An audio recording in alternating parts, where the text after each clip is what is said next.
Historias Offline. Perfiles sin filtro.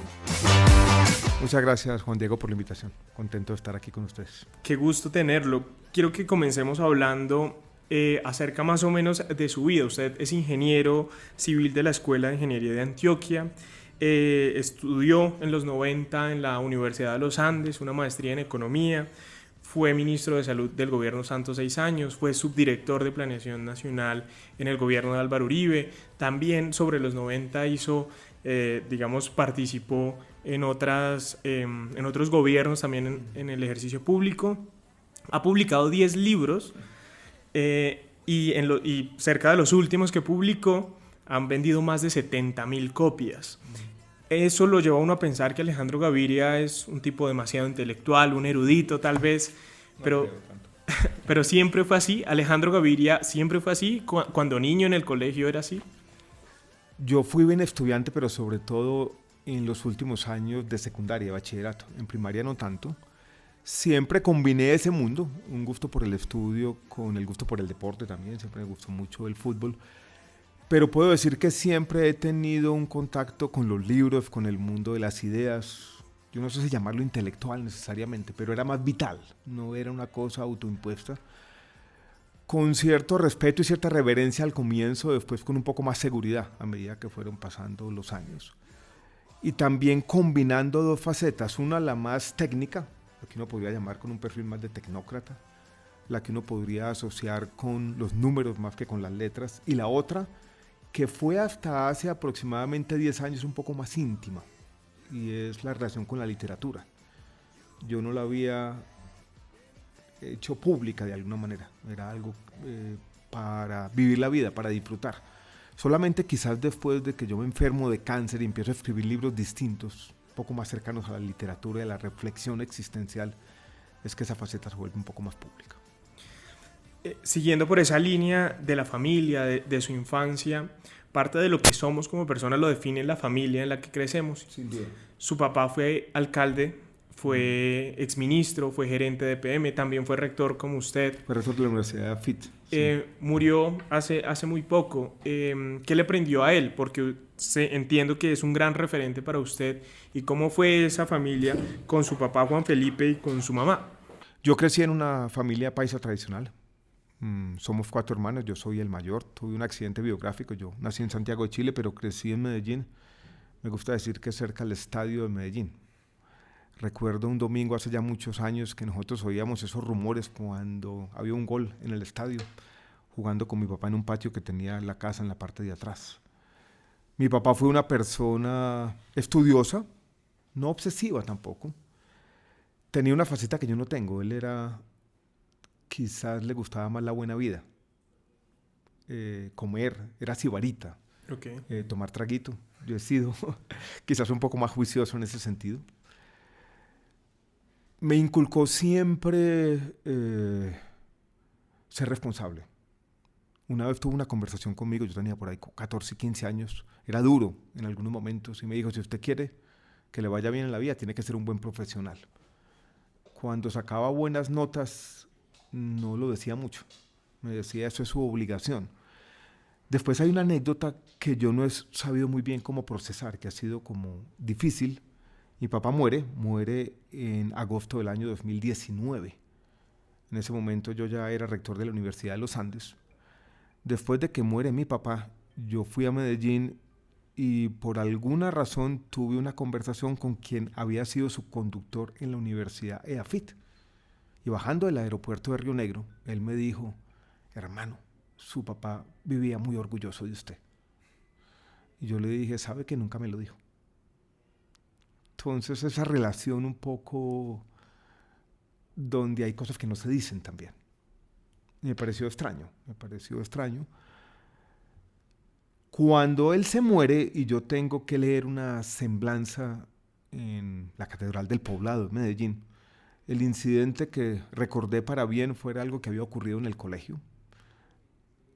Habíamos roto un vidrio unos compañeros protestando y nos iban a echar a un grupo del colegio. Y yo escribí medio un texto irónico en el taller literario en 4º bachillerato y lo leyeron delante del rector. Y él me pregunta, bueno, ¿y quién escribió eso? Yo le dije, yo creí que me iba a regañar y dijo, no, todo lo contrario.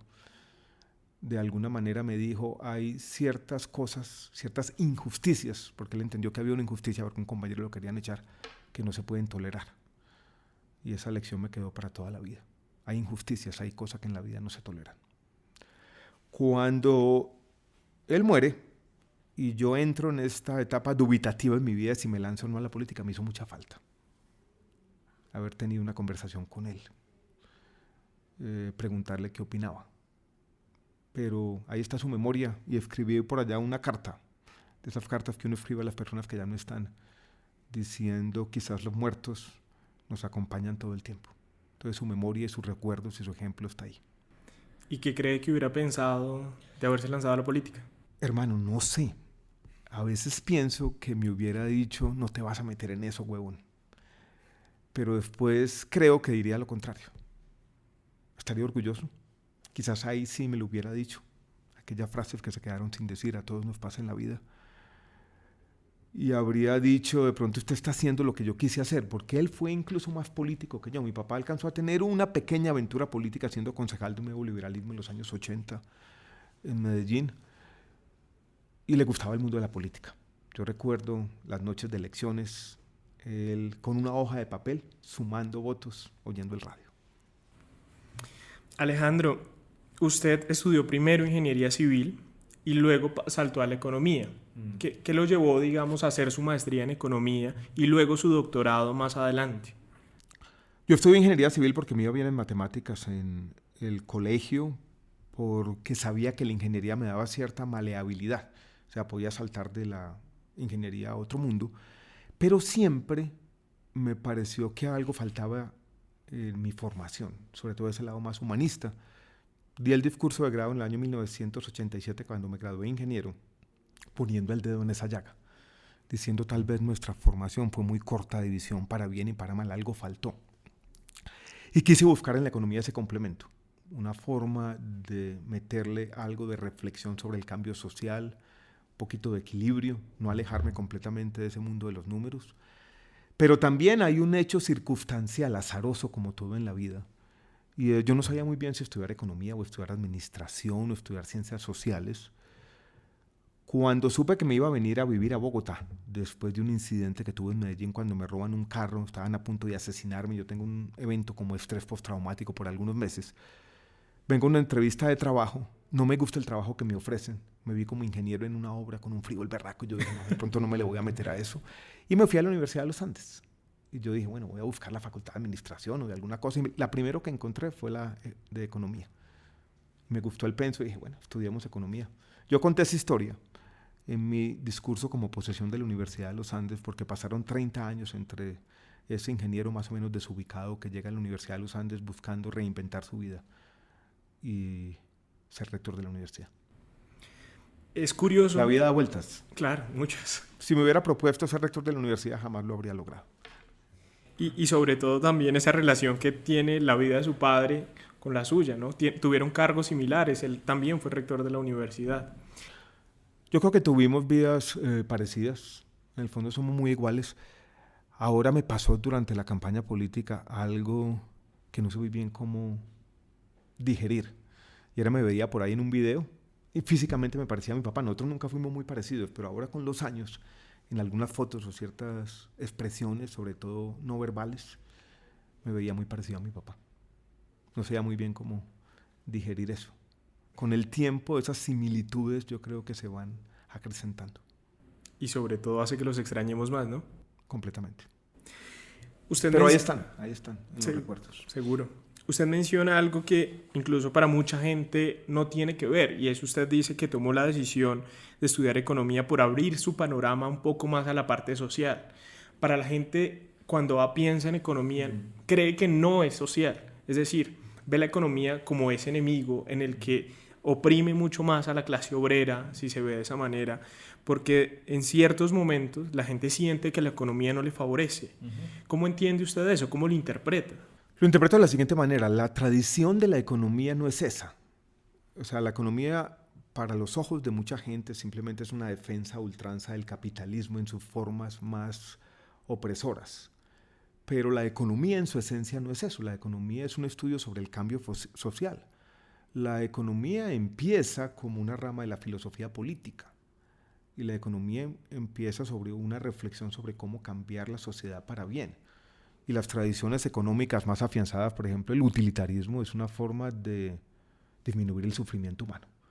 Cuando me preguntaban cuál es el objetivo primordial de meterse en lo público, yo diría es ese en el fondo, es crear una sociedad un poco más justa, más decente, más digna y en últimas disminuir el sufrimiento humano. O sea, lo que yo estaba buscando la economía es eso, que está en las raíces de la economía, la reflexión sobre cómo transformar la sociedad. No el estudio de los mercados financieros o no conseguirme un trabajo en Wall Street, sino lo otro. Y mi vida siempre fue en la economía social. Yo incluso me voy a hacer un doctorado en una universidad que era muy famosa por la econometría. Y esa econometría, esto es el estudio de las series de tiempo, se utilizaba sobre todo para el análisis de mercados financieros. Pero yo muy temprano, desde el segundo año como economista, digo, no, a mí no me gusta eso. Y mi tesis de doctorado es sobre educación y movilidad social, sobre economía de la educación, incluso sobre otra partecita de la economía que es la economía del crimen, porque yo había crecido en Medellín, que se había convertido así, en una década en la ciudad más violenta del mundo. Entonces quise utilizar la economía para lo que yo consideraba que era fundamental. Después, mirándolo en retrospectiva, en el fondo son mis expresiones de siempre, que son los dos problemas colombianos de toda la vida, la desigualdad y la violencia. Ahí quería yo aplicar la economía, no para enriquecer a unos cuantos, sino para transformar la sociedad. Ahora, la economía también es una reflexión sobre las dificultades del cambio social que hoy parecen no tener cabida en el lenguaje político. Cuando uno trae a cuento esa complejidad, me tocó como candidato, es difícil, la gente quiere soluciones más inmediatas y hoy en día es difícil apelar a la paciencia colectiva. Cuando uno dice, cuidado que transformar el mundo es difícil, hoy en día, dado el clima de opinión en nuestro país y en el mundo, ese tipo de mensajes cuesta. Encontrar ese tipo de pensamientos en cierto tipo de personas es incluso paradójico, uno no lo esperaría.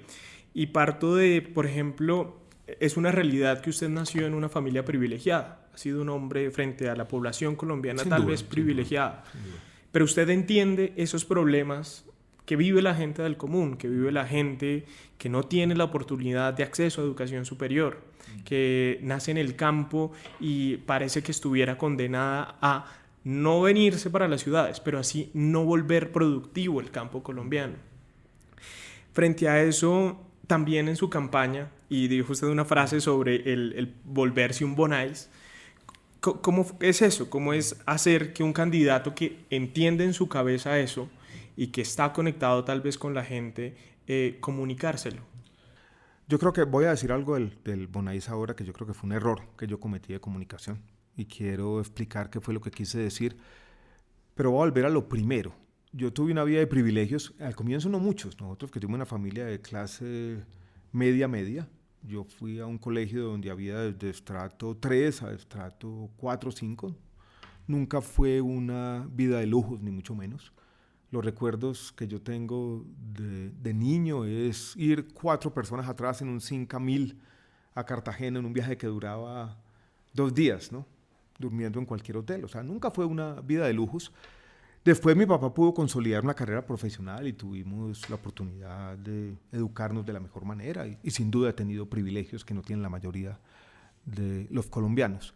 Pero eso no significa que uno no pueda entender las angustias de quienes no han tenido esos privilegios.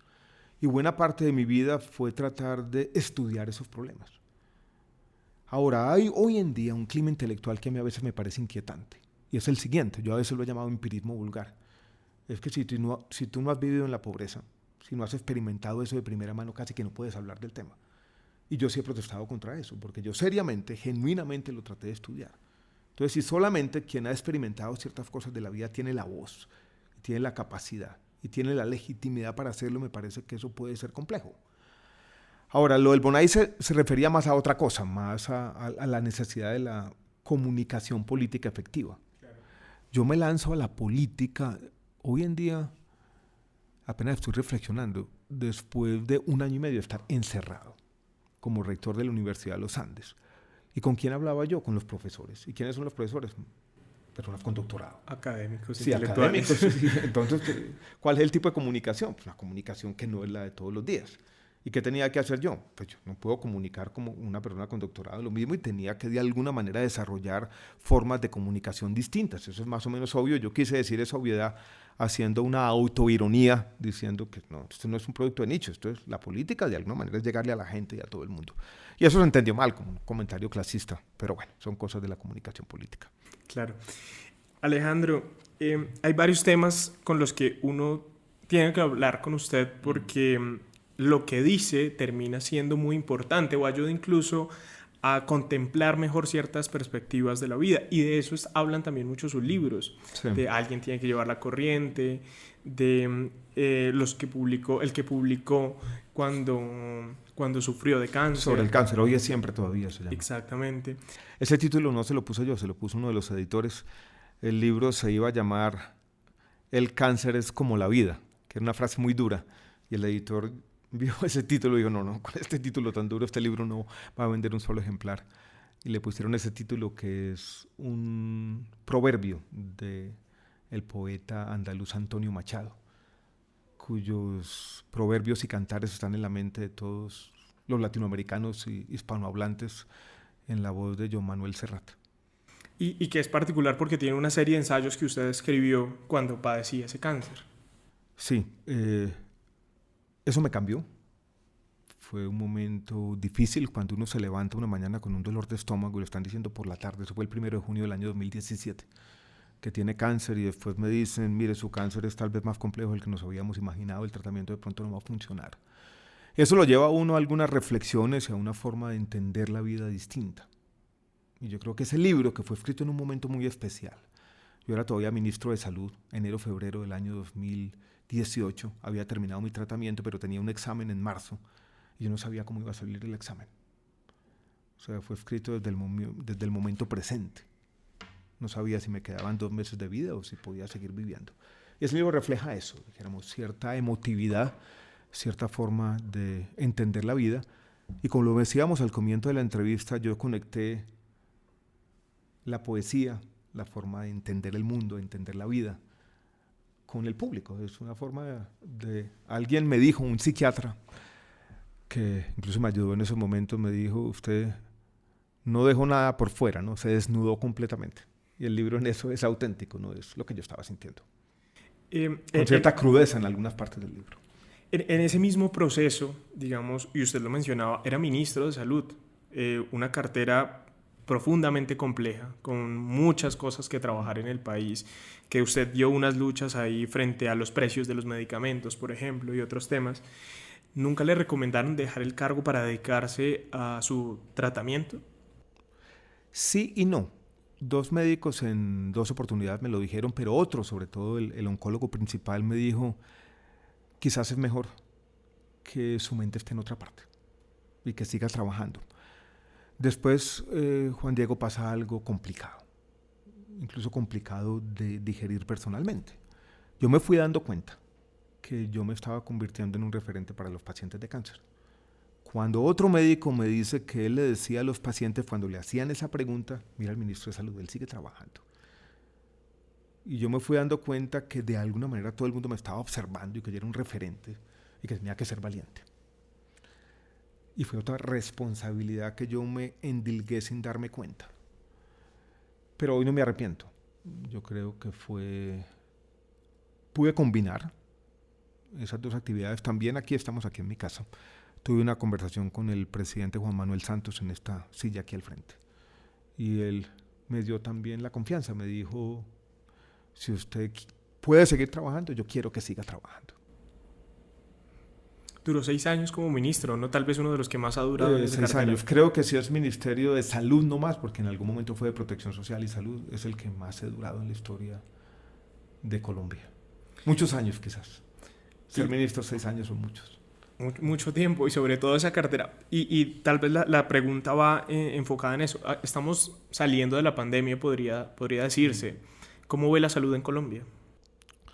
La salud en Colombia está en un momento difícil quizás. Yo creo que vuelve a haber tensiones financieras en el sistema de salud. Pero yo he sido un defensor de algunas características del sistema de salud de Colombia. La capacidad de incluir a todo el mundo en condiciones de equidad, así sea teóricamente. Lo que se conoce como la protección financiera. Si uno va a otros países de América Latina, México, Argentina o Chile, muchas familias que se enfermaron de COVID tuvieron que pagar cuentas médicas altísimas que los llevaron, por ejemplo, a vender un apartamento, un carro, algún activo familiar. Eso no pasa en Colombia.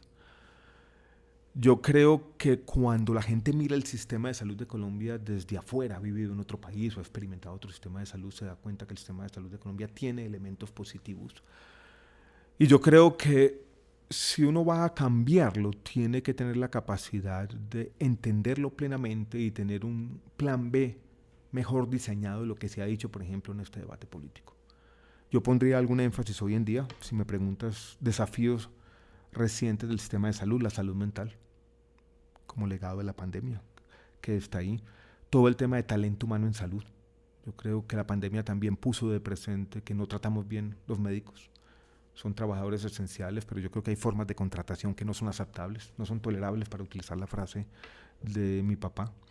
Hay retos que son más desconocidos, por ejemplo, la salud materno-infantil para la población migrante. La mortalidad materna vuelve a crecer mucho en Colombia. Ahí yo pondría el énfasis en problemas específicos y puntuales. Tiene que seguirse fortaleciendo financieramente. Tiene que, sobre todo, no en las principales ciudades, sino por fuera de las principales ciudades, que fortalecerse la red pública de hospitales, que es tal vez la única cara del sistema de salud. Entonces yo podría hacer una lista grande de reformas y cambios que hay que hacer al sistema de salud de Colombia, pero destruirlo completamente sería una locura, en mi opinión. Yo quiero que volvamos un poquito al tema que hablábamos antes y era lo que le decía, hay cierto tipo de cosas que hablar con usted terminan siendo necesarias. Y tal vez algo de lo que se habló en su campaña y era el ateísmo. Y también eso va ligado con el otro tema y es la muerte, porque normalmente, digamos que estar cerca a eso por padecer un cáncer, las personas que hemos tenido familiares que padecen de cáncer, la vemos más cerca, nos asusta, nos llena de preguntas. ¿Cómo entender esas dos cosas? Cuando uno cree en Dios, por ejemplo, uno puede pensar que al morir, si todo funciona y si todo sale como uno cree, irá al cielo. Pero para usted, ¿qué queda, por ejemplo? Para la gente que no cree, o ¿cómo lo interpreta usted? Yo lo interpreto del modo quizás espiritual, de otra manera. Que queda nuestro recuerdo en la mente de los otros. Puede quedar un legado, pueden quedar algunas ideas. Yo dije al comienzo, utilizando una frase del poeta venezolano Rafael Cadenas, que la poesía es quizás la única religión que le va quedando a los hombres, que hay otras formas de orar, que hay otras formas de buscar la trascendencia. Yo creo en la búsqueda permanente de significado basada en ciertas formas de espiritualidad.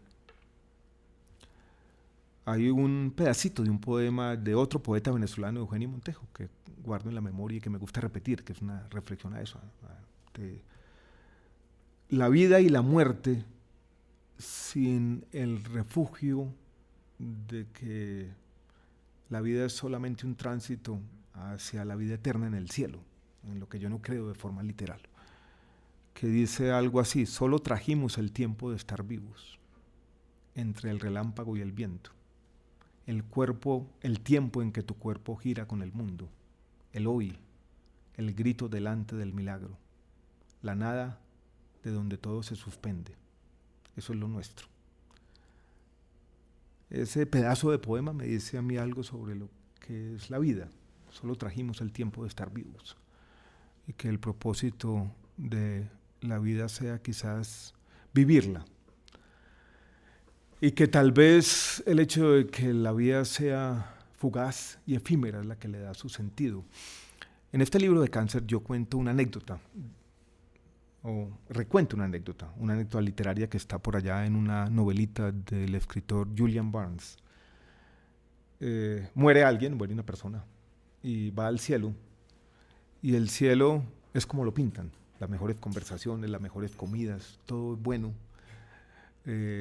todo es satisfacción, tanto desde el punto de vista hedonista como desde el punto de vista espiritual.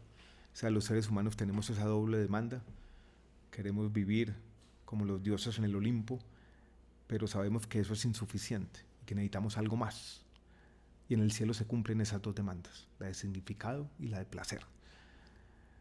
Y la persona que lleva 6 meses en el cielo, una vez encuentra un montón de personas acumuladas y hay alguien como dándoles una instrucción y hay una especie de botoncito.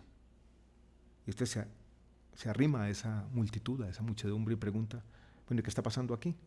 Ese botoncito es ¿para qué? Y quien administra el cielo, siempre alguien tiene que administrar las cosas, le dice, cuando usted presiona ese botoncito, ahí sí, la muerte es para siempre. Y esta persona que lleva 6 meses feliz en el cielo pregunta, ¿alguien lo ha presionado alguna vez? Y quien administra el cielo le dice, todo el mundo termina presionándolo. Que es duro porque es como si quisiéramos en todo caso que la vida fuera efímero. En esa anécdota se resume que en el fondo el alma humana presiente que el significado está en que la vida no es para siempre. Si la vida fuera para siempre, pues lo haríamos todo. Y esa es mi forma. Como te das cuenta en esta conversación, yo encuentro refugio en la literatura, en los libros, en la poesía, en esas otras formas de entender el paso del tiempo y la muerte, que son la misma cosa, en últimas, ¿no?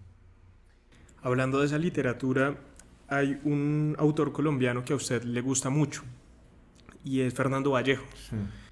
Él dice por allá que quien inventó esto, la evolución o Dios o quien fuere, es un maestro de obra muy chambón.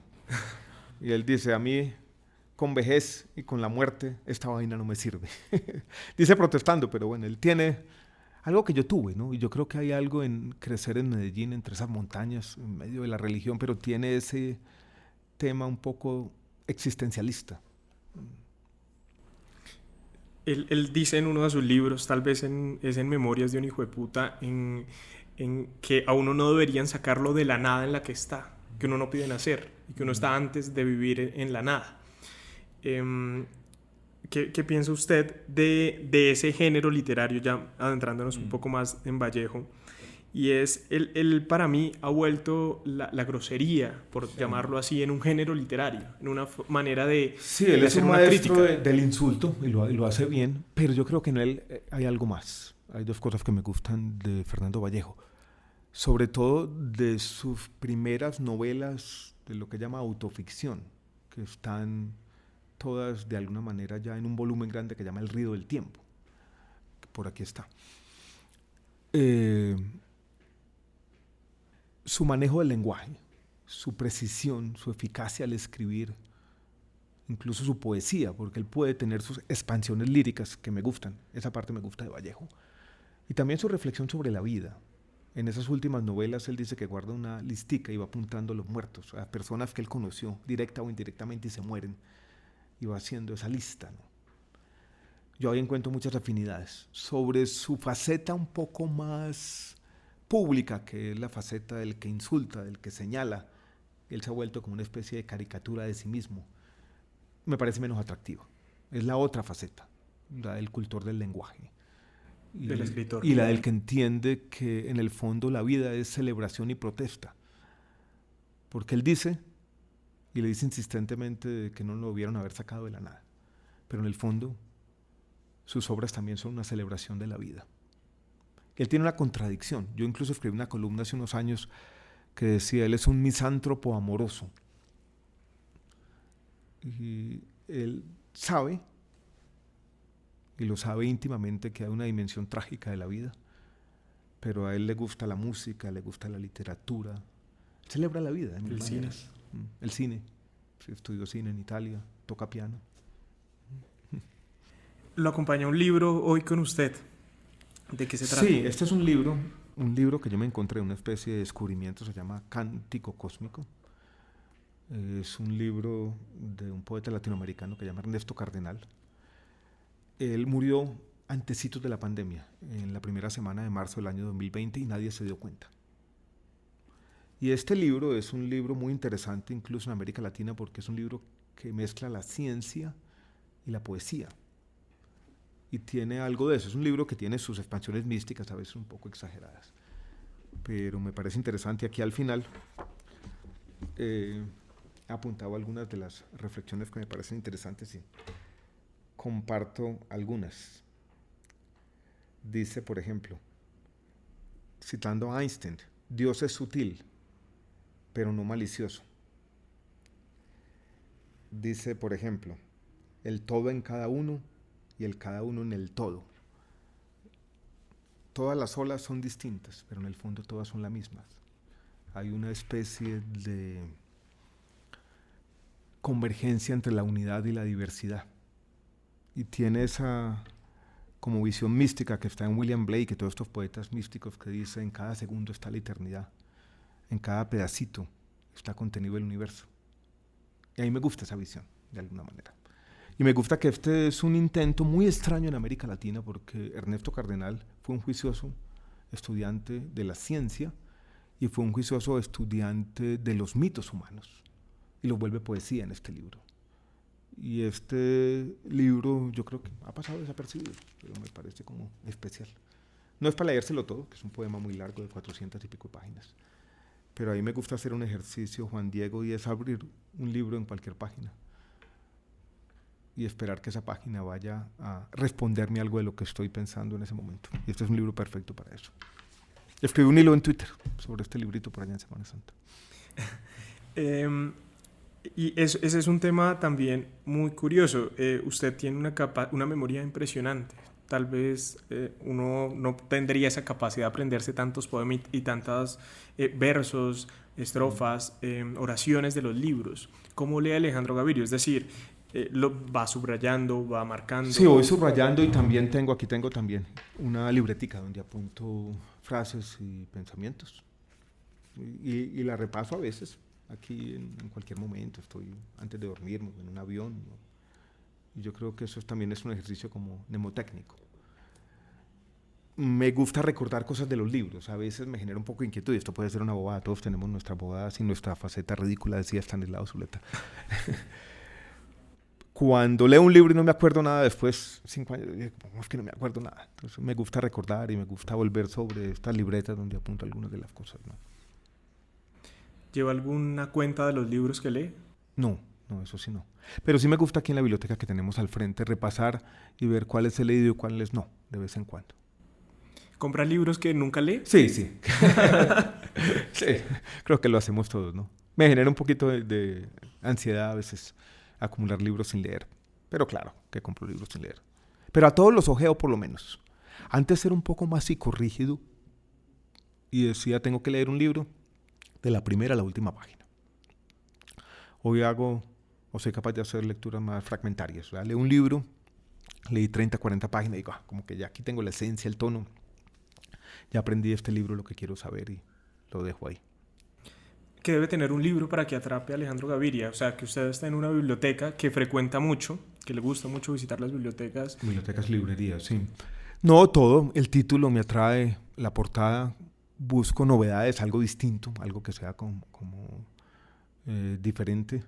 Leo la contracarátula y veo si hay alguna historia interesante. Hoy en día me gusta comprar libros de poesía porque me genera menos ansiedad, porque una novela, es una tarea que requiere muchas horas. Un libro de poemas puede consumirse de otra manera, un poco más ágil, y van quedando de pronto más cosas, porque me gusta también hacer énfasis en el manejo del lenguaje. Pero no hay una sola cosa, no hay un solo atributo de un libro, es como esa combinación de la carátula. Puede ser cualquier cierta novedad, puede ser cualquier cosa. Yo quiero que ya terminemos hablando un poco de política, digamos que hablar con usted después de las elecciones, después de la consulta. No hablar de política sería una evasiva extraña. Exactamente. De hecho, un amigo, una de nuestras invitadas hace poco fue Mabel Lara, que hizo parte de la coalición. Sí, he hablado con ella. Incluso he hablado con ella durante las últimas semanas. Ella me ha hecho una pregunta. 3 veces que nos hemos encontrado. ¿Qué está leyendo? ¿Y qué está leyendo? Y estoy leyendo libros sobre un solo tema, sobre el novelista austriaco Stefan Zweig, que fue un biógrafo famoso que escribió por allá durante los años 20, 30 del siglo pasado novelas psicológicas muy influidas por Freud, de alguna manera, dramas psicológicos donde siempre terminan de la misma manera, en el infierno o en la persona que decide renunciar a la vida, muy duros. Y yo quiero contar una historia, estoy escribiendo otro libro, tengo 2 capítulos escritos, y es que la última conversación que Stefan Zweig tuvo en la vida, antes de suicidarse, en febrero del año 1942, y hay una especie de anécdota interesante, se cumplieron 80 años de su muerte, y al cumplirse 80 años de su muerte, los libros de Stefan Zweig pasan al dominio público, o sea, ya no hay que pagarle regalías a la familia ni a nadie, entonces van a ser más leídos incluso. Ese febrero se cumplieron 80 años de su muerte. La última conversación que tuve en su vida fue sobre venir a Bogotá, porque Germán Arciniegas, que era el ministro de Educación en esa época, lo había invitado. Y yo leí eso por allá y comencé a jalar ese hilo y me encontraba un montón de historias muy interesantes sobre Zweig, sobre Colombia, sobre cosas buenas y malas de nuestro país, sobre esos años 40, sobre la modernización de Colombia. Es una historia de fantasmas también, sobre algunos viajes que no se hicieron, algunos colombianos que ya no están, pero cuyo legado está por ahí escondido, ya en camino al olvido, pero interesante. Incluido uno de los amigos de Zweig, Walter Engel, que era otro austriaco que fue muy importante en las artes plásticas colombianas, descubridor de Fernando Botero, que hoy está cumpliendo 90 años. El papel intelectual de Germán Arciniegas y su defensa de América, por ejemplo, se ha perdido un poco. Y esta idea, Juan Diego, de que estamos viviendo una época de locura, muy parecida a la de hoy, en términos de exaltación, en términos de indignación, y ya me meto en la política, en términos de que la mayoría de la gente piensa, quizás con razón, o muchas veces con razón, de que quienes ejercen el poder son indignos. Y eso pasaba también en los años 20 y 30.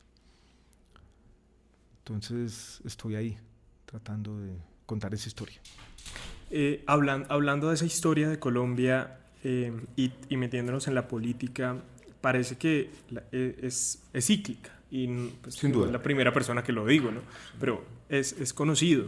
Las peleas entre partidos, los egos, las vanidades, la forma en la que se ve el país es bien curiosa. Parte de eso, digamos, la coalición de la esperanza a la que usted pertenecía, se distinguió por eso, por ciertas peleas entre ustedes, sí, que en democracia terminan siendo normales, pero la gente las veía mal como falta de unidad. Hoy, después de eso, después de estar en el pabellón de los quemados, ¿cómo analiza eso? ¿Cómo ve hacia atrás y cree que la coalición cometió algún error? Yo analizo como 3 cosas, y cuando quiero hacer, estos días me inventé la palabra, una autopsia, o sea, qué fue lo que pasó. Encuentro como 3 elementos. El primero es que yo creo que construir una personalidad política toma tiempo. Cuando yo me lanzo a la política en agosto del año 2021, buena parte de los colombianos no me conocían. Yo había sido rector de una universidad, ministro de salud, pero no era una personalidad conocida. Y eso toma tiempo, y en 4 o 5 meses era más o menos ilusorio. Solamente cuando se dan circunstancias muy especiales, extraordinarias, una persona puede ser conocida y puede construir una personalidad política en tan poco tiempo. Ese es un primer tema. El segundo, que tiene que ver con el tema de la coalición. Y es que la coalición, en el fondo lo que pasa en la coalición es un resultado de que los partidos políticos han desaparecido en Colombia, han perdido importancia, que estas historias entonces se vuelven historias muy personales y que en el fondo tuvimos un desacuerdo de fondo que no fuimos capaces de tramitar. El desacuerdo era este, y yo le voy a contar una anécdota que todavía no he contado plenamente.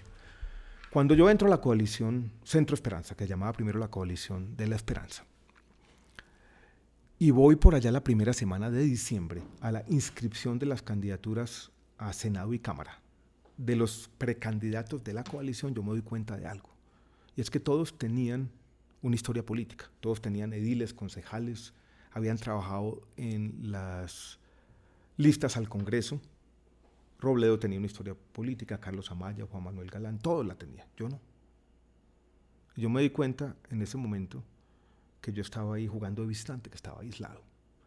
Aunque esto no fue una estrategia, probablemente lo que pasa después es que yo reacciono ante esa realidad política, que yo estoy aislado. O sea, políticamente no tengo ningún apoyo al interior de la coalición Centro Esperanza, tratando de conseguir apoyos, ¿dónde? No dentro de la coalición, que ya estaban definidos, sino por fuera. Y la historia al comienzo de este año fue esa historia. Gente que me quería apoyar, a la que yo antes le había dicho que no, yo comienzo a decirle que sí, como una forma de combatir ese aislamiento. Y no tenemos una discusión franca al interior de la coalición de cómo aquellos partidos que se habían declarado independientes, esto es, que no tenían candidato presidencial, van a apoyar las distintas consultas. No fuimos capaces de sentarnos a la mesa y decir, bueno, qué apoyos vamos a tener y qué apoyos no. Por allá en el mes de febrero, una tarde, pasa algo que para mí fue duro. Y es Rudolf Gómez, quien había sido ministro de Salud en los años 90, que era una persona que estaba por fuera de los partidos políticos, graba un videíto casero apoyándome a mí. Y esa tarde yo tengo una conversación con Juan Fernando Cristo y él dice, no, hay mucha inquietud al interior de la coalición por otro apoyo que se suma adicional, que es el de Rudolf Gómez. Y yo ahí dije, ¿cómo así? Entonces ahí me di cuenta que había una lucha al interior de la coalición. O sea, yo consiguiendo unos apoyos y ellos tratando de que yo estuviera ahí, pero sin ningún apoyo político, y no tuvimos esa conversación. Eso llevó a los conflictos que se hicieron públicos. El papel de Ingrid Betancourt, que fue problemático, lo voy a decir de manera clara. No le hizo bien a la coalición. Y yo creo que conmigo ella se portó mal, muy mal, porque ella tuvo la oportunidad. En esta mesa nos sentamos 2 días antes de ese debate donde ella hizo una denuncia pública. Ella jamás me dijo nada. Aquí estuvimos 4 horas sentados.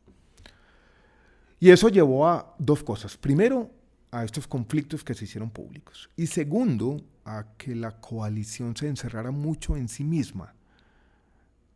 Y el resultado fuera que el caudal electoral en la elección del 13 de marzo fue mucho menor a lo esperado. Sí. El centro político tiene que ser abarcador, en mi opinión, tiene que ser más plural, tiene que tener la capacidad de unir, pero pasaba algo y es que nos presentábamos como quienes queríamos unir a Colombia, pero ni podíamos unirnos a nosotros mismos, ni podíamos concitar apoyos externos. Lo que usted dice es una clara realidad, porque si uno ve las otras 2 consultas, todas sumaron apoyos de partidos. Pero ustedes querían crecer dentro del nicho que ya tenían construido. Moisés Wasserman escribió por allá un tuit, él apoyaba a Sergio Fajardo, una persona que yo respeto, el rector de la Universidad Nacional.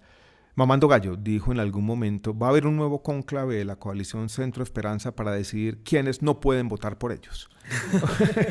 O sea, una vaina que en política hay una frase que uno oye todos los días, la política está llena de lugares comunes. A uno le dicen todo el tiempo, la política es emociones. Y otra frase que repite todo el mundo es, en política hay que sumar. Es un lugar común, es una obviedad, pero es cierto. Si uno no suma, no gana. Pero hay una cosa muy interesante, una reflexión que yo hice en un podcast por allá en algún momento, y es que en la política pasan 2 cosas. Uno primero tiene que respetar sus principios, pero segundo tiene que darse cuenta al mismo tiempo que si uno no tiene algo de flexibilidad, va a faltar a la principal responsabilidad que tiene un político y es la del cambio. Entonces hay una tensión entre lo que Max Weber llamaba la ética de los fines últimos o de los principios y la ética de la responsabilidad. Y yo en algún momento, cuando les planteé esto, si no sumamos no vamos a ganar. Y les dije a los compañeros de la coalición, ustedes se están dando cuenta que vamos a perder. Y Jorge Enrique Robledo dice en ese momento, yo ya he perdido muchas elecciones. Yo dije, ahí, si nosotros de alguna manera nos acomodamos a esa idea de que vamos a perder porque somos muy buenos, estamos faltando a una responsabilidad. Usted sacó cerca de 200.000 votos. 336.000, si la mente no me falla. Ellos 120.000 largos en Bogotá. En todo caso son muchos, ¿no? Claro, de opinión todos, porque eso de la maquinaria fue pura carreta. Sobre todo porque era su primer certamen en la política electoral. Nunca se había lanzado a un cargo público, ¿o sí? Ni siquiera a personero del colegio. La primera vez, dice popularmente, que se hizo contar, sacó 300.000. 330. Más de 300.000 votos. ¿Sabe que hay una narrativa que ha surgido después cuando yo hablo con la gente? Yo creí que la gente me iba a decir, no, este hombre le fue muy mal. Cuando yo llego aquí esa noche del 13 de marzo, aquí a la casa, y miro el celular, ociosamente miro Twitter, la primera tendencia era en Bogotá, era los Andes. Y era gente que empezaba a comentar, no siempre de manera maliciosa, pero comenzaban a comentar: Alejandro Gaviria renunció a la Universidad de los Andes para nada, porque se quemó. Y yo creí que la narrativa iba a ser esa, la de una derrota, pero después, con el paso de los días y las semanas, mucha gente ha dicho: fue su primer ejercicio electoral, usted sacó muchos votos y se lo doy aquí como chiva. A mi hermano me buscan de todas las campañas todo el tiempo. O sea que todo el mundo quiere que esté allí. Claro. Ya para finalizar, yo quiero que hablemos de la primera vuelta y de la segunda, porque las encuestas, y ese puede ser otro debate, pero creo que el tiempo ya está muy largo el podcast. Pero, ¿cómo ve usted la primera vuelta y cómo ve la segunda? ¿Quiénes van a estar en su concepto? Es difícil para mí hacer predicciones porque primero yo tengo aquí un doble papel. O sea, yo estoy hoy en día como jefe programático de la campaña de Sergio Fajardo y yo tengo que ponerle el corazón a esto. Sé que es muy difícil, sé que el país está polarizado, sé que las últimas encuestas no han sido positivas, pero toca seguir intentando. Y nos quedan varias semanas y toca estar ahí con toda. Pero el escenario más probable, sin duda, es el de un escenario polarizado hacia la segunda vuelta. Y lo voy a decir de esta manera, que no quiero pues hacer predicciones políticas, y lo dije una y otra vez: el sentimiento predominante de Colombia en este momento, en la mente de los ciudadanos. Incluso cuando yo vi la vuelta con el perro Rufo, que tuvieron la oportunidad de conocer aquí en el estrato, en el barrio El Nogal, estrato 5 o 6 de Bogotá, la gente dice: estamos mamados, queremos el cambio. Con eso le digo todo de quién puede ser el ganador. Sí. Alguien que represente el continuismo, la defensa del status quo, la defensa de cierto establecimiento decadente, no puede ser presidente de Colombia, en mi opinión, en este momento. ¿Alejandro Gaviria se va a volver a lanzar a la presidencia o a otro cargo de elección popular? Es difícil en este momento predecirlo. Yo creo que estamos viviendo, lo dije hace un rato, una época de locura, y cualquier cosa que uno diga acerca del 2026 es una forma de ciencia ficción. Lo que sí quiero decir es lo siguiente: yo no creo que yo vaya a cerrar este capítulo político diciendo: bueno, no pasó nada, capítulo terminado, se cierra el libro, vuelvo a la Torre de Marfil como si nada hubiera pasado.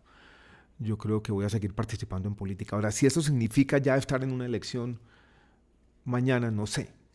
Cosas que me han mencionado en estas últimas semanas. Ya varios me dicen: bueno, ¿la alcaldía de Bogotá qué? Yo digo: esperemos. Y 2026, eso sí que es más ciencia ficción. Más lejos todo. Sí, está muy lejos.